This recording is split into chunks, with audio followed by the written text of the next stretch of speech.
Hello friends, उम्मीद है आप सब खैरियत से होंगे। आफ्टर लॉन्ग टाइम मैं दोबारा अपने चैनल पर एक्टिव हुआ हूँ और कुछ बिजी स्केड्यूल था मेरा पिछले कुछ टाइम फ्रेम के अंदर। और रिसर्च से रिलेटेड रहा, यूनिवर्सिटी की कुछ एक्टिविटीज़ थी उनसे रिलेटेड था, तो मैं बहुत बिजी था। तो अभी दोबारा मैंने ये चीज़ सोची है कि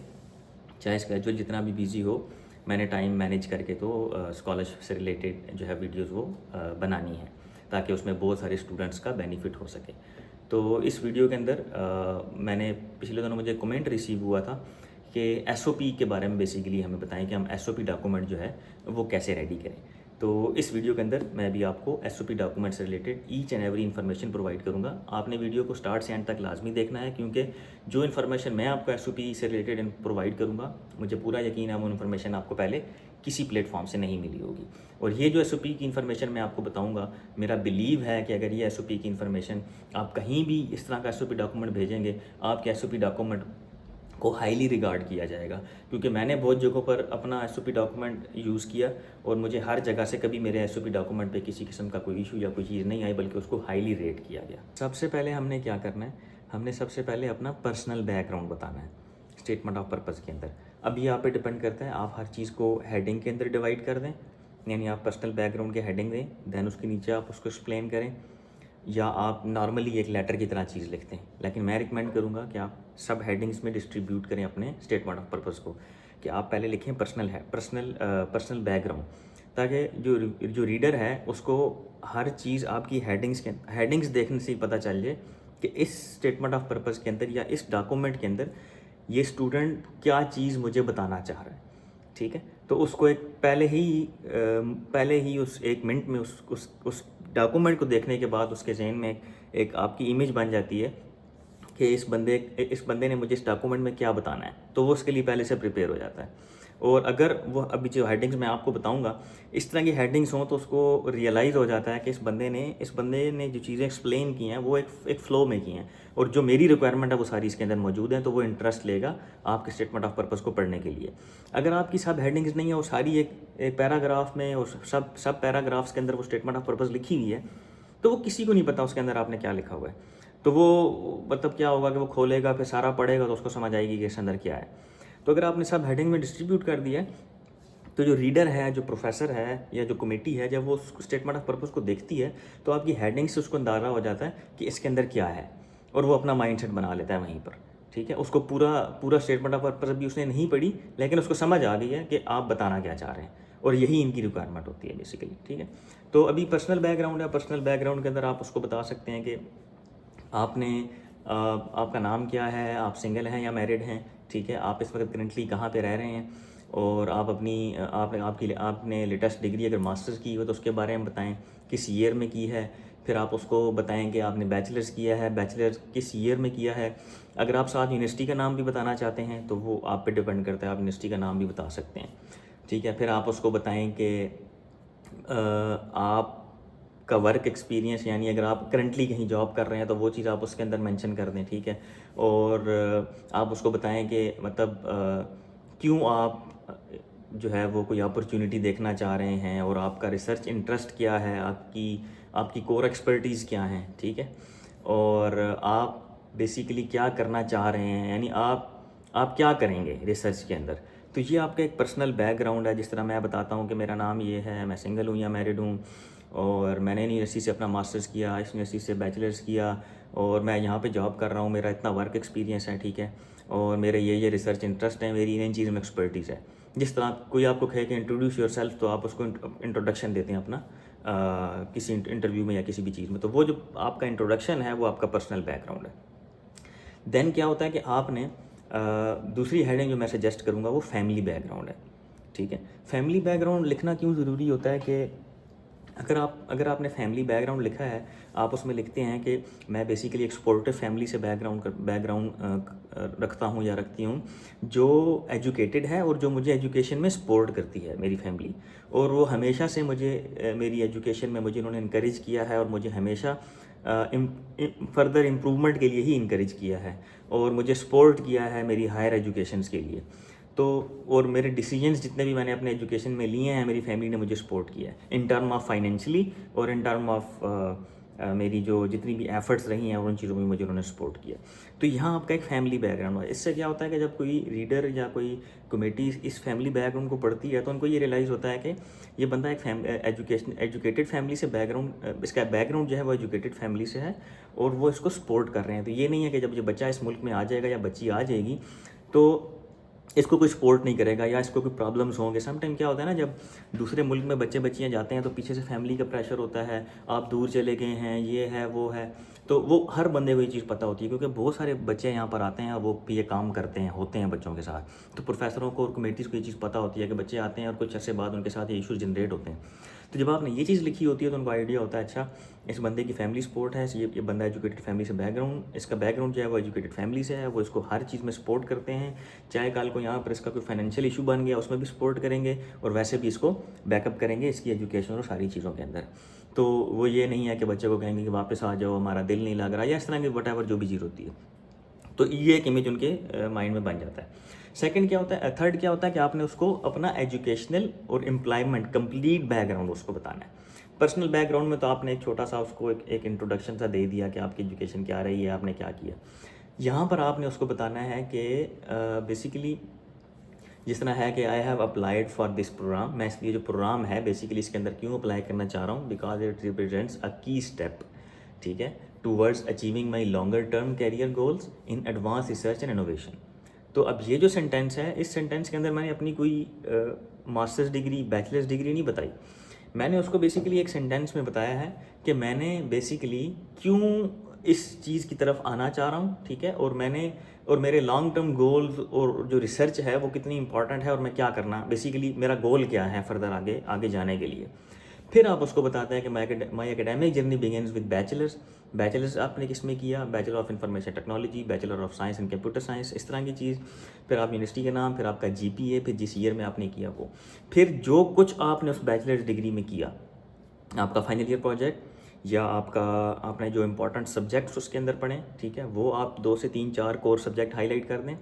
और उसके बाद फिर इसी तरह आप अपने मास्टर्स की डिग्री और वो उसके भी इसी तरह सेम इन्फॉर्मेशन जो आपने प्रोवाइड करनी है, मास्टर का थीसिस और जो भी चीज़ CGPA थीसिस, कुछ इंपॉर्टेंट सब्जेक्ट्स वगैरह, अगर कोई पब्लिकेशन है तो उसका नंबर वगैरह भी लिख देंगे, आई हैव 2-3 पब्लिकेशन में मास्टर्स डिग्री, इस तरह। देन फिर आपने लिखना है कि मेरी इस सारे एजुकेशनल बैकग्राउंड के बाद मेरा एम्प्लॉयमेंट बैकग्राउंड ये है कि मैं यहाँ जॉब करता हूँ, ठीक है, मेरा इतना वर्क एक्सपीरियंस है, मैंने इन चीज़ों पे काम किया हुआ है, ठीक है, मेरी इन चीज़ों के अंदर अच्छी ग्रिप है, इन लैंग्वेजेस, इन प्रोग्रामिंग लैंग्वेजेस के अंदर अच्छी ग्रिप है। उसके बाद आप उसको बताएंगे कि अब मुझे आपका PhD प्रोग्राम अपील क्यों करता है, मैं क्यों इस PhD प्रोग्राम के अंदर आना चाह रहा हूँ। तो फिर आप उसको वही बताते हैं कि मेरा जितना एक्सपीरियंस है, मेरी जो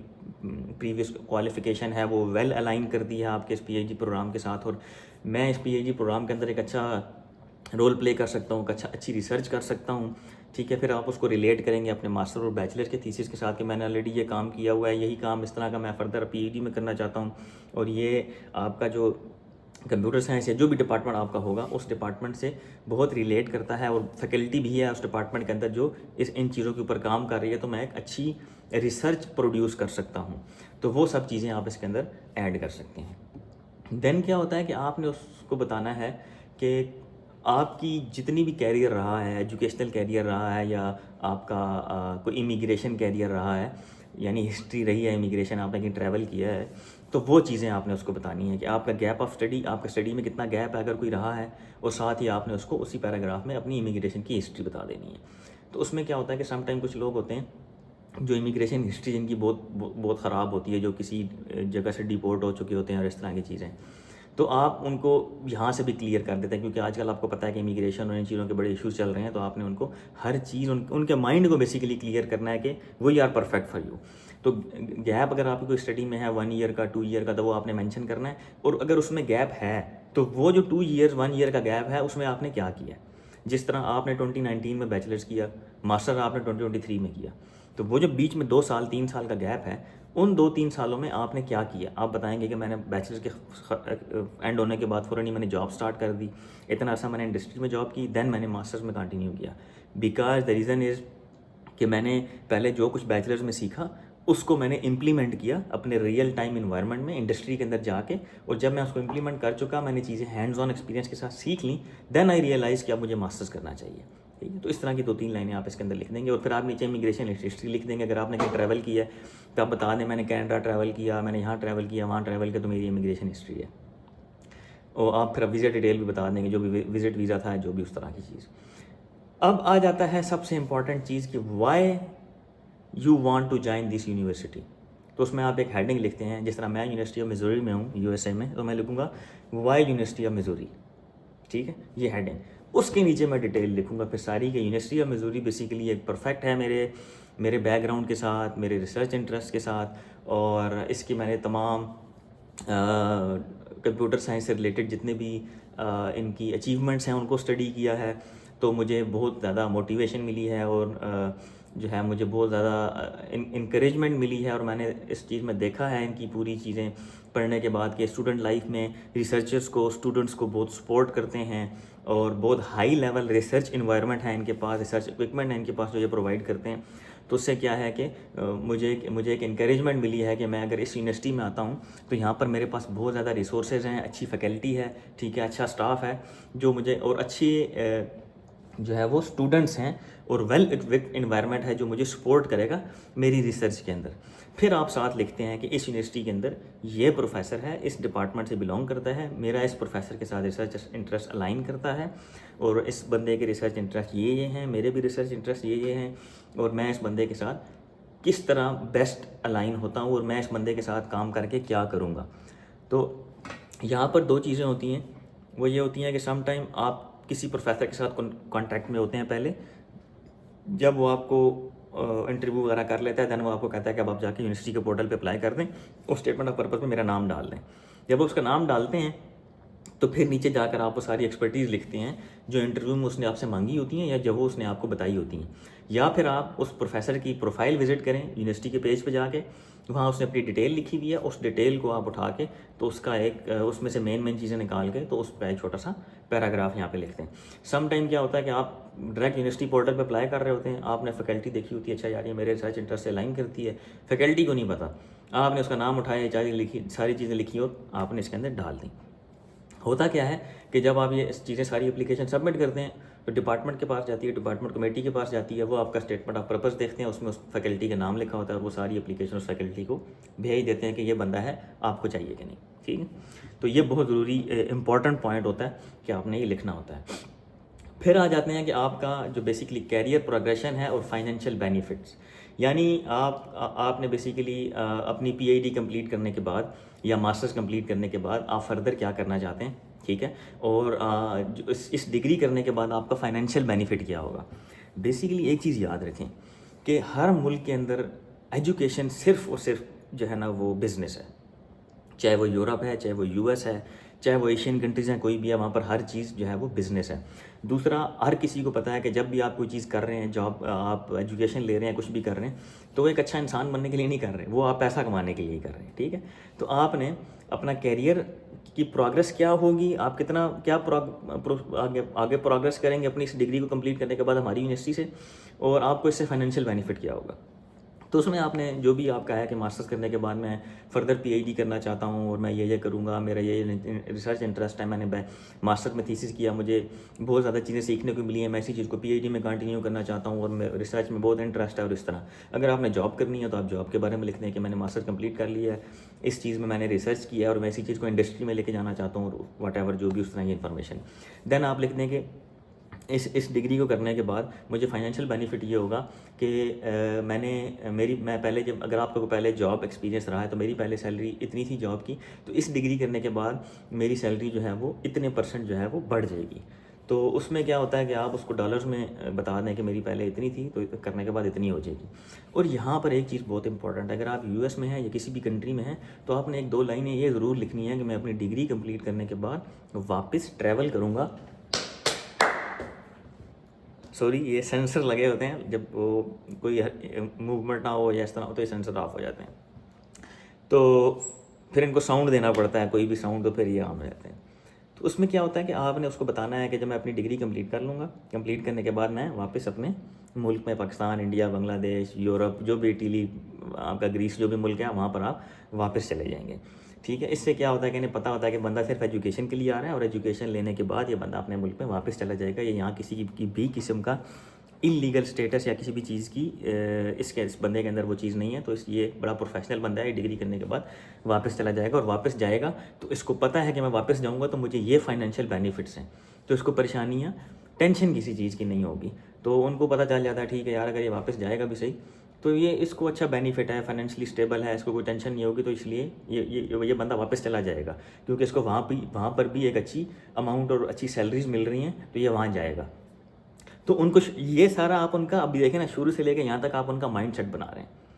ठीक है। और हर चीज़ वही है जो हर यूनिवर्सिटी या हर कंट्री डिमांड करती है कि ये रिसर्च होना चाहिए, ये होना चाहिए, ये होना चाहिए, बंदा वापस चला जाए, बच्चों को फैमिली सपोर्ट करे, वो सारा स्ट्रक्चर आप उसको बता रहे हैं अपनी एजुकेशन और रिसर्च इंटरेस्ट से हट के, ठीक है। तो उसके बाद आपने उसको अपना पोस्ट स्टडी प्लान बताना है कि आफ्टर कंप्लीटिंग दिस एजुकेशन आपका कोई स्टडी प्लान अगर फर्दर है, यानी आपने मास्टर्स किया है तो आपका पीएचडी का कोई प्लान है, बैचलर्स किया तो मास्टर का कोई प्लान है, पीएचडी कर लिया है तो आपका फर्दर पोस्ट डॉक या किसी चीज़ का कोई प्लान है, तो वो सारी डिस्कशन आप इस पैराग्राफ के अंदर लिख देते हैं। अब आखिर में आ जाता है डिक्लेरेशन। आप डिक्लेयर करते हैं कि मैंने जो ऊपर जितनी भी चीज़ें बताई हैं वो सब चीज़ें 100% ठीक है, मैं उनको ऑन करता हूँ, और क्या कहते हैं, मैं कंफर्म करता हूँ कि मैं एक जेन्युइन स्टूडेंट हूँ और मैं ढूंढना चाह रहा हूँ, I am seeking for a PhD position in university of Missouri Columbia या यूनाइटेड स्टेट या जो भी यूनिवर्सिटी होगी, और like to pursue my higher education to achieve my career goals, और जो भी आपने चीज़ लिखनी है, और इस तरह की आपने 4-5 चीज़ें लिख के तो अपने पर स्टेटमेंट ऑफ पर्पस को एंड कर देना है। देन नीचे आपने अपना फुल नेम, डेट, और नीचे फिर आपने अपने सिग्नेचर कर देने हैं। अब ये बेसिकली आपका एक ऐसा स्टेटमेंट ऑफ पर्पस है जिसमें आपने उसको इंफॉर्मेशन भी प्रोवाइड की है, लेकिन उसको वो सब चीज़ें उस इंफॉर्मेशन के अंदर बताई हैं जो एक यूनिवर्सिटी आजकल के दौर में इस करंट टाइम फ्रेम के अंदर जानना चाह रही होती है। क्योंकि आपको पता है कि बच्चे आते हैं, भाग जाते हैं, डिग्री करने के बाद इलीगल रहना शुरू कर देते हैं, ठीक है, और इस तरह की चीज़ें भी करते हैं। लोगों को फैमिली सपोर्ट नहीं कर रही होती, लोगों को प्रेशर होता है, स्ट्रेस होता है, लोग अच्छा काम नहीं कर पा रहे होते, फैमिली प्रेशर होता है, फिर वो प्रोफेसर को ये चीज़ें बताते हैं। तो क्या आजकल हर यूनिवर्सिटी को, हर प्रोफेसर को ये सब चीज़ें पता हैं पहले से, ठीक है। तो इन चीज़ों को आपने लाजमी मेंशन करना होता है अपनी एजुकेशन। अगर आप अपनी एजुकेशन और रिसर्च इंटरेस्ट मेंशन करेंगे ना, तो ये एक पैराग्राफ, 1.5 पैराग्राफ के अंदर आपका सारा लेटर एंड हो जाएगा, ठीक है। वो चीज़ें तो उसने आपसे इंटरव्यू में पूछ ली या आगे पीछे उसको पता चल गई, ये जो सारी इन्फॉर्मेशन प्रोवाइड की है ये उसको नहीं पता। जब आप ये सब कुछ उसको प्रोवाइड करते हैं तब वो अपना एक माइंडसेट बनाता है और उसको पता होता है कि ये बंदा कितना मैच्योर है कि इसने स्टार्ट से लेके एंड तक मुझे एक एक चीज़ बताई है, ठीक है। तो ये बेसिकली एक कंप्लीट इन्फॉर्मेशन है स्टेटमेंट ऑफ पर्पस बनाने की। वीडियो बहुत लंबी होगी, मैं इसको यहीं पर एंड करूँगा। और वीडियो को आपने बेसिकली स्टार्ट से एंड तक इसलिए देखना होता है कि इसके अंदर जो जो स्टेप्स मैंने आपको बताए हैं वो बहुत इंपॉर्टेंट होते हैं। अगर आप कोई स्टेप बीच में मिस कर देते हैं तो इफ़ेक्ट इतना ज़्यादा शायद नहीं पड़ता, लेकिन ये होता है कि अगर वो चीज़ स्टेप मिस ना हो तो आपकी एप्लीकेशन फर्दर स्ट्रॉन्ग हो जाती है उसके अंदर। तो नेक्स्ट मैं भी कुछ वीडियोस बनाऊंगा मोटिवेशन लेटर के ऊपर और कवर लेटर के ऊपर। तो इस तरह के कुछ डॉक्यूमेंट जो फर्दर रिक्वायर्ड हैं, और आपको मैं कुछ इमिग्रेशन के बारे में चीज़ें बताऊंगा कि आपने वीज़ा वगैरह कैसे अप्लाई करना है और उन सब चीज़ों की डिटेल के बारे में। तो आप चैनल को सब्सक्राइब कर लें अगर आपको वीडियो अच्छी लगी है, और अपने फ्रेंड्स के साथ शेयर करें जो स्कॉलरशिप को ढूंढ रहे हैं और जो फ़ॉरेन कंट्रीज़ में जाके स्कॉलरशिप पर स्टडी करना चाहते हैं, मास्टर्स पीएचडी बैचलर्स वगैरह के लिए। तो उनके लिए ये जो वीडियो है वो बेनिफिटेड होगी। तो चैनल को सब्सक्राइब कर लें, वीडियो को लाइक कीजिए, शेयर कीजिए। Thank you so much. मिलते हैं नेक्स्ट वीडियो में।